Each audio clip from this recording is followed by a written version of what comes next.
recording. So my name is Dr. Kainat, and I am an international medical graduate. So I completed both of these exams, and now I am working on my CV to apply for the next match. So that's why, since I have already passed these exams, that's why I'm helping those people who are not getting enough information, because all of this information, it took me like whole 1 year to gather and start studying for it. And I come across a lot of people who just gave up this exam because they didn't get enough information, or was not able to pass it because they couldn't get enough information. So right set of mind, getting enough information, how to tackle up the questions, what they are asking, these all are very, very important. Like in our back time, where we are belong to like those countries, all the questions are like general sense, how we have been doing it all the time. But here the approach is little different. So in this session we will talk about all of those questions and in the end, you guys, if you have any question, we will talk about it. So let's start with the Medical Council of Canada qualifying examination part 1, which is basically MCCQE1. So it is basically divided into two parts which is basically MCQs and CDM part. So in MCQs, there would be like 110 questions incomplete, and then complete decision-making questions. So those will be at least 38. Then these are divided into different sections like dimensions of care. They're going to talk about your acute, chronic, psychological. In all my sessions, I have been telling you, you need to know what is the first thing you are going to do, what is the best step you are going to do, what is your initial approach. And on the basis of that, you need to know either you are going to do emergency, or either you are going to see the clinical presentation. You need to know how you are going to approach that particular scenario.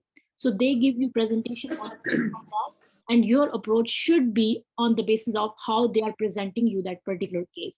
So even in the multiple choice question, in the CDM, the approach is quite same, but in the multiple choice question, all you have to choose is from the given options. But in clinical decision making, they can give you an options, and sometimes you have to write down short menu questions. But in those write down thing, you need to know particular words that you are going to choose. You cannot just write randomly and expect that this is going to be good. Some people just write it down and think they did right, but that's not the answer. So you can go to mcc.ca. I have opened that official website, so you can see it from there. Now, if we are going to talk about MCC objectives, this is very important. You need to understand what basically MCCQE1 and how they give you the objectives. Like some people just neglect this objective and directly start from Toronto notes. I mean, this is quite okay, but I would highly appreciate to at least keep on giving review from MCC objective. MCC objective is basically, they have given you particular list of all those topics that you need to prepare for the examination. Like basically, if they are giving you, they want you to know about abdomen, they have given you what you need to know in abdomen, distension, edema, blah, blah, blah, like all of those things. And in those particular things, what you need to further remember. So if you are going to go through MCC objective, you need to put MCC objective in front of you when you are doing Toronto notes. So you don't give, like, this is kind of exam you need to do study smart more than hard. I mean, you need to know questions about, like, general things you need to remember, but on the basis of how you are approaching, this is very important. So MCCQE1 and NAC, both are kind of same. Your information, your knowledge is quite similar, and you are on the same track. So if you are thinking in the same track, your approach is same, both are applied in QE1 and NAC. Whoever has given NAC first, or whoever has given QE1 first, when they're applying for the next or studying for the next exam, they find it quite similar if your approach is quite similar. So both of the exams, I would highly recommend to pass with high marks. Passing is okay, but if you pass with high marks or flying, like, more than good marks, it will help you to get into the CARMs more easily, right? So your chances of getting the seat or residence more increased. So it will be very easy for you to get into the system, and all of these chances will be increased. So when you are trying, why not try your best to get into the system, right? So now coming back to this, so how to use the MCC objective? You need to know, see, this is what it is. So you need to know what clinical presentation. Clinical presentation is basically signs and symptoms. And how you are going to see the signs? Signs is basically in physical examination, symptoms, what they are presenting, right? So you need to know both signs and symptoms, like clinical presentation. Then on the basis of that, you are going to make the diagnosis. So diagnosis is not just small bowel obstruction. Your diagnosis should be acute small bowel obstruction. I'm just giving an example. Your diagnosis should be very comprised. Your diagnosis should be very accurate. Like anybody can diagnose this is something, okay, this is fever, right? They want you to expect, they want what they are expecting from you is basically writing down the exact what they are looking for, right? Writing down fever is okay, everybody can write it, right? But they are expecting you to write down at least the good differential diagnosis, or at least the perfect differential diagnosis, what you think of might present. That's why in the scenario, they are going to give you specific hints what they are looking for you to see. And on the basis of that, you need to write on the diagnosis. So then coming back to that, they are going to check for the population health, which is basically all those occupational hazards, all those prevention health, immunization, immunocompromise, how you are going to approach that. Then comes the ethics, legal, and organization. First, I will cover this, and then I will read your questions and we will talk about it, okay? Then each objectives details, which are basically Canadian physician. So it is basically, this question is just like how you are sitting in a clinic and a patient is coming to you, or how you are working in an emergency and a patient is coming to you, okay?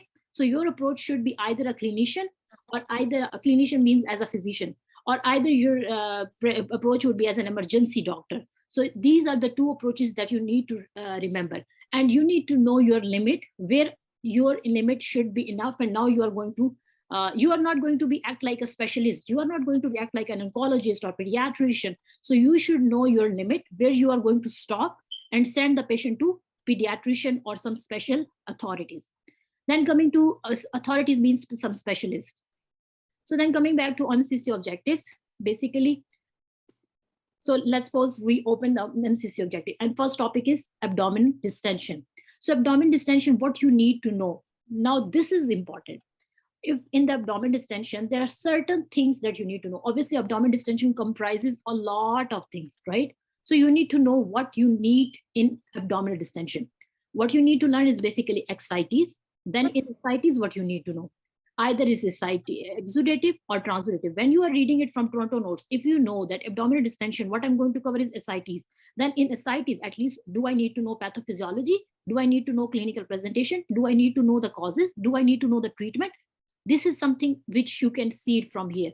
Ascites, you need to know, is it exudative or is it transudative? How you are going to see the lag, low serum albumin creatinine ratio gradient, right? So on the basis of that, then you need to know the causes. What are those causes? Peritoneal carcinomatosis. So these are the general approaches that they have written it here. So just after reading MCC objective, you cannot just go directly jump to the exam. You need some proper source where you need to read it from there, right? So anything can be touched from ascites, like exudative part, transudative part. So you need to build up concepts. Anything can be touched from here. Do you get it? So abdominal distension, you need to know ascites, bowel dilation. Dilation, what you need to know dilation. In general surgery, we covered about obstruction, where I was focusing on, you need to know the important causes. In small bowel obstruction, causes is the adhesion. In large bowel obstruction, the important cause is basically cancer. So this is written here, adhesions, volvulus. So you need to know the important causes. This is basically the causes. Then comes a paralytic ileus. You need to know toxic megacolon could be one of the cause. Then neuropathy could be the cause, like potassium. All these things can be caused to the bowel dilation. So these are the bowel dilation. You need to know bowel dilation, like how can they present, either paralytic ileus or either obstruction. So in the obstruction, what you need to know further. In the paralytic ileus, what you need to know further. Then comes the mass. Mass may be like any cancer, any tumor that is found, like in children's, the Wilms tumor, neuroblastoma. But in the adults, it could be different, like any carcinoma, any Crohn disease, or any adhesions, or anything like any hernia, right? So you need to know this mass. Then comes the irritable bowel syndrome. Organomegaly, what could be the presentation of organomegaly, like hepatomegaly? What could be the causes of hepatomegaly? How can hepatomegaly be linked with certain conditions? How can it present with the certain conditions? What you need to treat, right? So all of these, how are they going to link with it? Then pelvic mass. So this is basically the general approach you need to know in abdominal distension. So coming back to if Toronto notes, let's suppose I'm going to open the Toronto notes. Let's suppose I open the Toronto notes.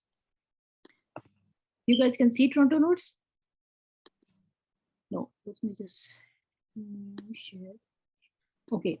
So now coming back to the Toronto notes, let's suppose I was seeing the Toronto notes and I opened general surgery. Let's talk about the abdominal distension. Now we are going to talk about the obstruction we were talking about. As we already said, what we need to know in obstruction, we need to know this causes, as this is adhesions, hernia, carcinomatosis. Then on the same time, we need to know the causes. How could we present? Like, is this a partial one? Is it a complete one? Then comes the risk factors, all of the risk factors you need to know. Then coming back, I'll show you more, just a second.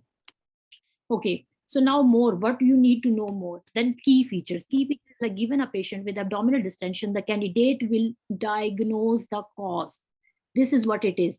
The key features, they will present, she's having pain, she couldn't pass the floor test, she's having obstipation, she's having all of these things, right? So you have to build up the diagnosis on the basis of the cause. Then you need to know the severity. Either you are going to pass the NG tube, as we discussed in our previous session. Either we are going to pass the NG tube or we are going to do the laparotomy. So you need to know. I preferably mentioned in my previous session how you are going to approach that particular scenario. If I have to write down 3 answers, what will I write down? So you can see it from there. Then comes the complication. What would be the complication? Maybe the perforation could happen. Maybe those particular, all those viable tissues could happen, and like anything further it could develop. So you need to know all the complications, and will initiate an appropriate management plan. In particular, the candidate should be able to differentiate ascites from the bowel obstruction. So you need to know how does ascites look like and how does bowel obstruction, on the basis of what? On the basis of presentation or clinical scenario, how they are going to present. Then comes the enabling objectives. Now, what you need to know further, given a patient with abdominal distension, the candidate will, what you need to know is basically list and interpret the clinical findings, like presenting in a clinic or presenting in a emergency. So you need to know what are the clinical findings of that particular patient. First, you need to know how they are presenting. Then you need to know what kind of signs and symptoms they are showing, and the features of the patient history. See, you need to know the history. That's why I was always said, if you are starting from anything, you need to know the history.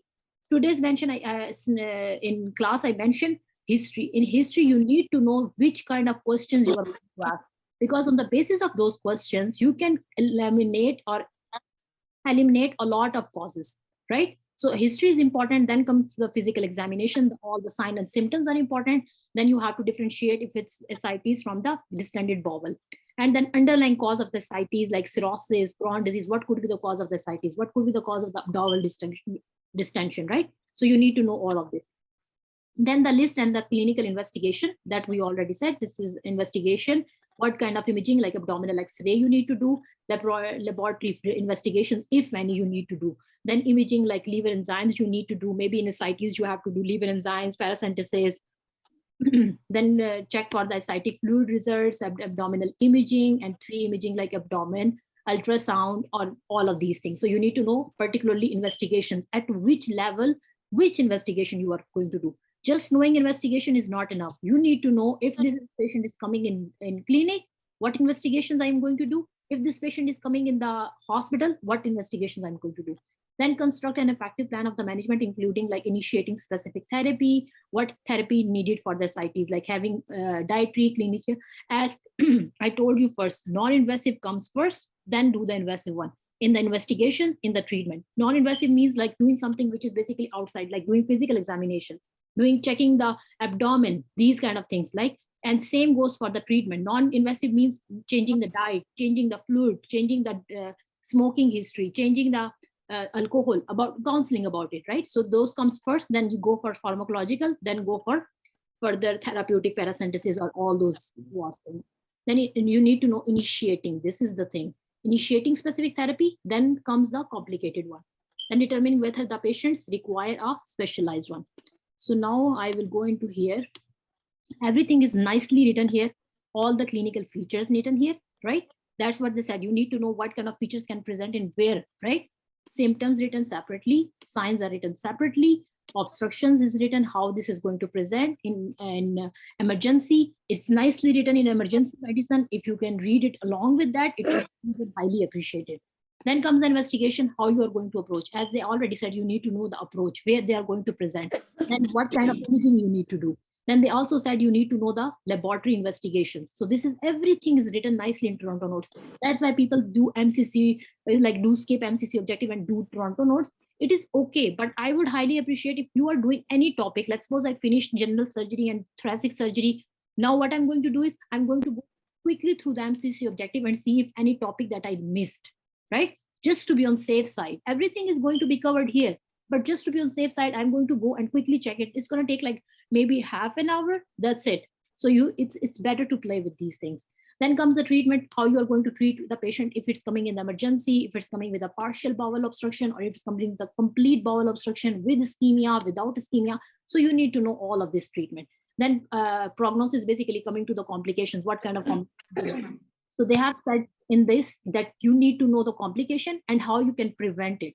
So prevention is also important. Then in the same for the paralytic ileus, because they have mentioned you need to know ascites, small bowel obstruction. Small bowel obstruction comes with the paralytic ileus or either a true obstruction. So you need to know these things. So this is said very nicely applicable to the Toronto notes. So you can see it as how they are going to present. So moving on to the next one, then it comes with the masses. Everything is very nicely written here, right? So you can see how they presented the causes. Then you need to know what key features you need to know. Then you need to know all this history, physical examination, investigations, and then what kind of management plan. So there is one question that I want to address here. What question is basically, what is management and what is treatment? Management is different from treatment. What is management? Management is basically when you are starting from history, physical examination, investigation, then treatment. This is basically a management, a nice, pretty management. Then comes the treatment. Treatment is when somebody directly jump into the giving the specific IV fluids or whatsoever. Investigations and history, physical exam is skipped out in treatment when they're directly asking to the treatment. So you need to know these things. Now let's move on to the next one. So all these preparatory courses which we are talking about in the group, MCC is basically providing you few of the PE light, PE, like full examination or either half of the examination, depending on your cost, how much you can afford it. It is basically, if you can take the small ones, it's good enough. At least you get the idea. Like UWord is good for the starting. You can just get it for the knowledge, but don't take it as like a good source, or just don't take it like you are going to solve the UWord and the same questions are going to come into the exam. No, and UWord is just for knowledge. So just don't expect anything coming from the UWord. MCC is the main source where everything is coming from. This is good for your approach. If you want to start it from here, or just before your exam, you can take it 1 or 2. So just for the good approach. Then coming to the clinical decision making, as we already know how you approach questions like MCQs questions, right? Then coming to the clinical decision making, it is very, very important what words you are writing. I mean, choosing from the options, it is kind of easy. Like they have given you few answers, answers. You can choose it. Oh yeah, they are thinking in this way. Okay, yeah, this could be the answer. This could be the answer. This could be the answer. So evaluating from that, it could be easy. But when it comes to writing, and when you have to write down only one word or only one line, that is kind of tricky, right? So this part, a lot of people get confused with. So let's start with how many questions they are going to give. 38. It doesn't mean it's going to be only 38. It could be 65 to 75. Like each 38 could be divided into further 2 or 3 or 4. So it could be many. So what they're going to ask is basically clinical information. So it doesn't mean that they're going to start from the diagnosis. They could ask you what history question you would like to explore from this patient. That's why I said you need to know the questions. It's important for QE1. It's important for NAC. Like when I was starting for my exam, I didn't know that I have to remember the history questions as well for QE1. That's why I'm telling you, it took me whole 1 year to just understand this. So make sure you get the right idea before starting. So it is important. You need to know what history questions, what physical examination, because they can ask you to write down what clinical information you will ask from this patient to build up your diagnosis, right? So if you know what kind of questions I'm going to ask for the small bowel obstruction patient, then you can move on to the next one, like asking about the history of surgery, asking about the history of any previous operation, asking about history of any previous medication for the paralytic ileus, right? So these kind of things are important. You need to know, especially at least 2 or 3 or 4. Then you need to know the diagnostic procedures you need to do, like ultrasound, X-ray, what is the first thing I'm going to do, and what is the exact procedure that I'm going to do to build my diagnosis. Then make diagnosis from all the given presentation. You have to make the diagnosis. Then prescribe therapy, basically giving treatment. So your decision should reflect the management of an actual patient. Definitely that you are sitting in a clinical clinic. A patient came to you, he is complaining this. Now what will you do? So I am working as a clinician. Now I have to tell what I'm going to do as a, like how you sit in a walk-in clinic. How, like if somebody is living in Canada, it will be very easy for you to see when you go to clinic, how they approach you. When you go to an emergency, how they approach you. The approach is even different. So it is very important, you know, just apply your daily knowledge into this, like daily approach. Like if you have been observing or going to your family physician, how they approach you, and how you go to emergency, how they approach you. It will help you to answer these questions very nicely. Questions are either in a short menu or write in format. As I said, short menu is basically asking about MCQs, and writing, basically you have to write down. I'm going to consult this patient. I'm going to start with the investigation. I'm going to refer for this. I'm not going to do this. I'm going to refer. I'm going to counsel. I'm going to ask for the consent. I'm going to, you know, these things. So how you are going to write those words are important.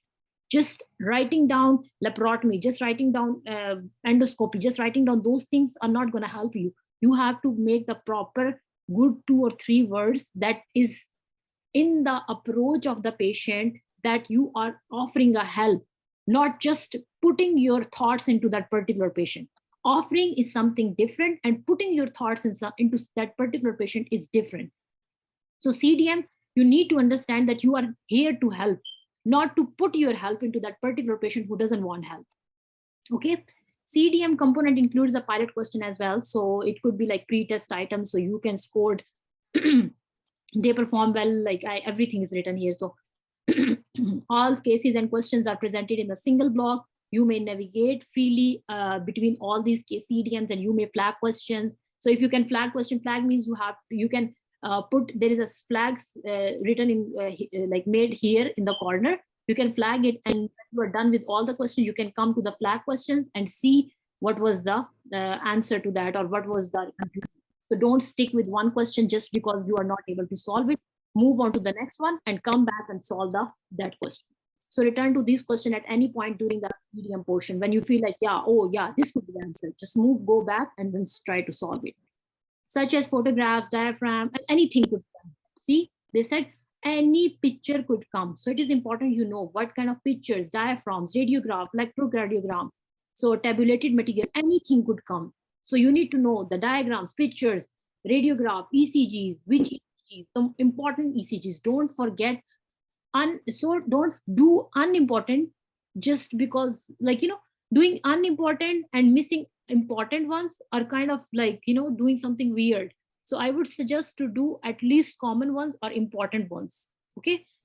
If relevant to the cases or the questions, you will present with the normal lab values and directly to the CDM questions. So everything is written here. They have given one nice question here, how you can write it down, how to respond to the question. So coming to this, some questions specifically the exact number of responses. They give you write one, indicate only one. So you have to choose only one. If you choose more than one, it is wrong. Okay. If you exceed the number of the responses, you will be given a score of 0. Okay. Some questions play an upper limit to the, like, maybe they say select up to 6.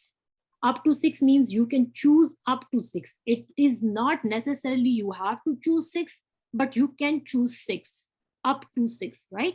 So do not exceed the number 6, but you have to play on the safe side and see you are not choosing something which is harm to the patient. So let's suppose vaginal examination in placenta previa is bimanual examination is not allowed, and that patient is coming with a bleeding, and you choose bimanual examination. You put the patient's life into harm. So even if you choose the right answer along with the wrong answer, you are not going wrong answer, and particularly that wrong answer which was particularly harm to that patient, you are not going to score any mark for that. But if you choose a wrong answer along with the right answer, but that wrong answer is not putting the patient's life into danger, then you will be able to score 1 mark. Okay. So you need to know at least you shouldn't choose the one that could push the patient into the harm. This is what it is written here. So you will be given said, if you could put the patient into the harm, you will given choose a 0. Some questions leave to your judgment and as well as responses like choose as many as appropriate. So you can choose like 15, 13, 20, maybe everything is right. So you have to see how many you can choose. So you do not be tempted, for example, like if they say select up to right, so you choose everything and you feel like it's right. The next person will see that this person doesn't even know anything and he's just guessing it. Then even in that point, you are not going to score anything. Okay. So you should deem to be appropriate numbers, like at least 3 or 4 or 5. You know, yeah, this does make sense. This does make sense. But choosing everything, you feel like, oh yeah, this could be answer. This could be answer. So the next person will think he doesn't know the answer. He's just guessing it. So, you know, you should not be tempted, for example, to provide an excessive number of responses in effort to ensure that you have included the correct response. So just by choosing one correct answer, you choose 5 more. That doesn't make sense. Set limits on the maximum number of acceptable responses, as an excessive number may imply that you are overly investigating a patient. Under investigation, over investigation, both are harm. As they said, too much knowledge is dangerous too, and less knowledge is dangerous as well. So you need to know your proper things that you are going to do. One of the very important like advice I want to highlight here, that you need to know, like because all of the investigations here done in Canada is done by government funds. So you cannot use these government funds wrong, right? So that's why you need to know when these investigations are going to start. Don't hesitate to write no investigation, because a lot of scenarios could be answer of no investigation. So just because no investigation, you feel like, oh no, I need to do this something because this patient is coming with this, and the answer is no investigation. It doesn't mean that you feel like, oh, you don't do investigations, because in our back countries, I feel like, yeah, we jump with the investigations right away because we don't care about that. But here it is very important, where you have to write no investigation, you cannot write any investigation. Okay, so now we will do one example, like CDM example. Okay, this patient, 13-year-old girl. So I'm going to highlight which points you need to remember. First come is the age. So make sure you write it down somewhere when you are solving this. It will help you a lot. You need to know first the age. First thing is age. So you need to know one, then who is it? Is it a girl? Is it a woman? Is it a adult? Who is it, right? And then 3-month history of diarrhea. How old is the disease is, and which disease he is presenting. Diarrhea, weight loss, muscle weakness, and in the increase and voracious appetite.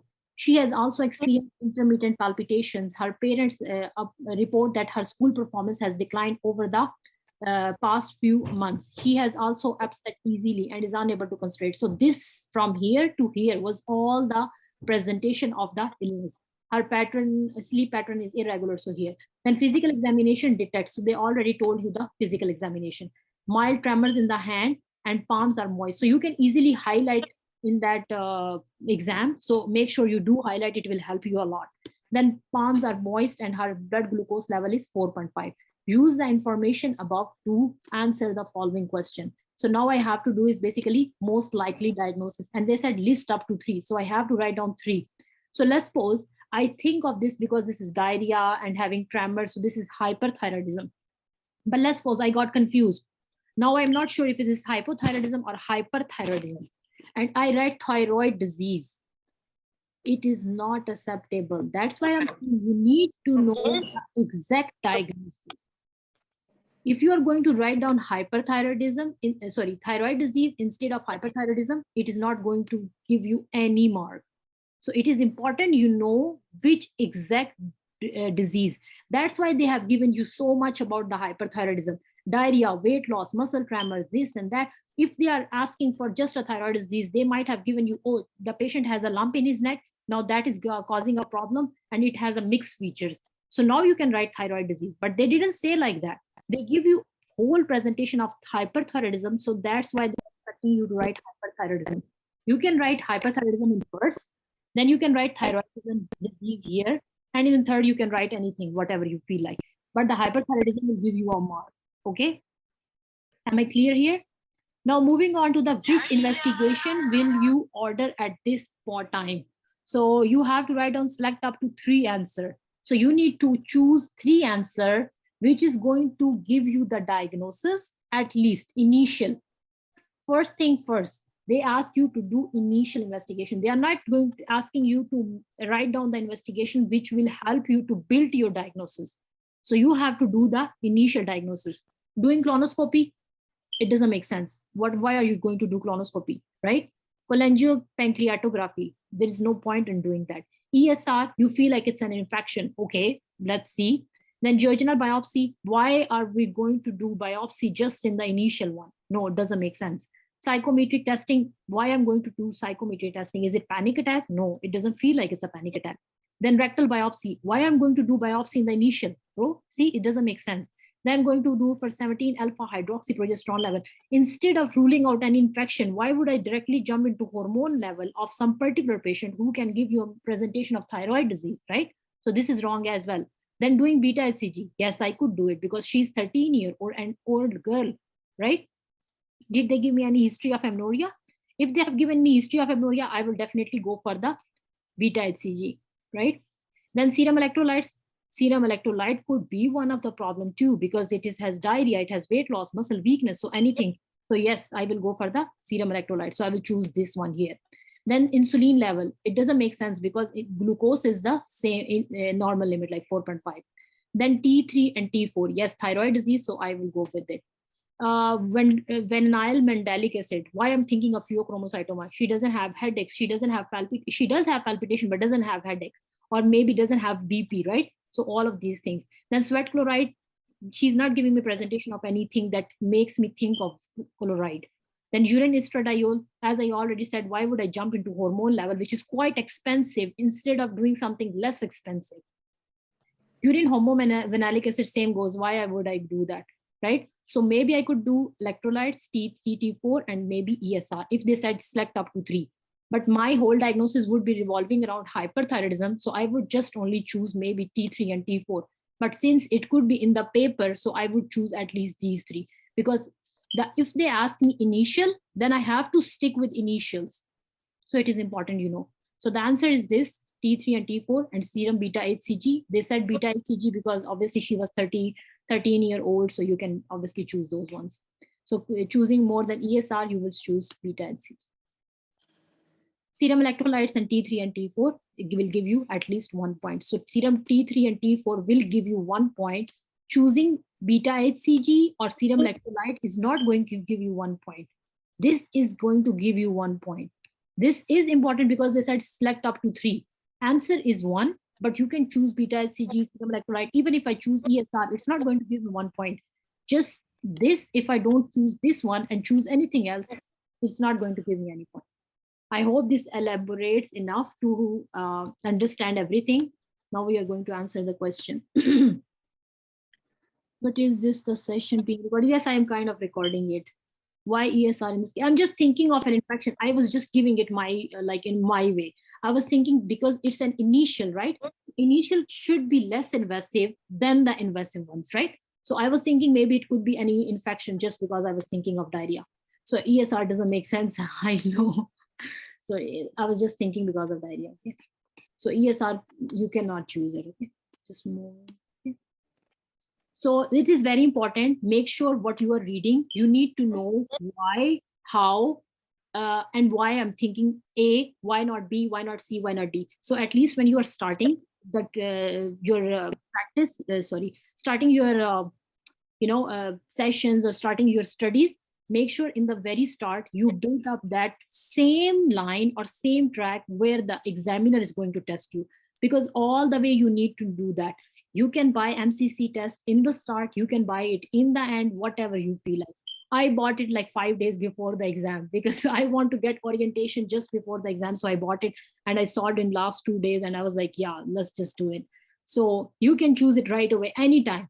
It depends on your own capacity. You feel like I need it right now, go for it. If you feel like you can do it later on, go for it.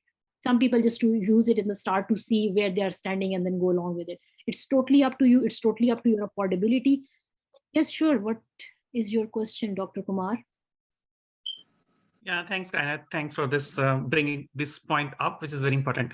My question was regarding hypothyroidism. Mm-hmm. In this case, we do have, for example, I'm saying, for example, we do have two differentials, HIV and infected diarrhea, for example. Mm-hmm. Means the stem was very small. It was not that extended as it has been given, which is very, very favoring the hypothyroidism. Mm-hmm. We take the stem just in the from the initial two sentences or lines, Mm-hmm. and we write in list up to 3 that first is hyperthyroidism, Mm-hmm. second is HIV, for example, because Mm-hmm. HIV is sometimes present very vaguely, Yeah. and the third is that we are more specific, like infected diarrhea.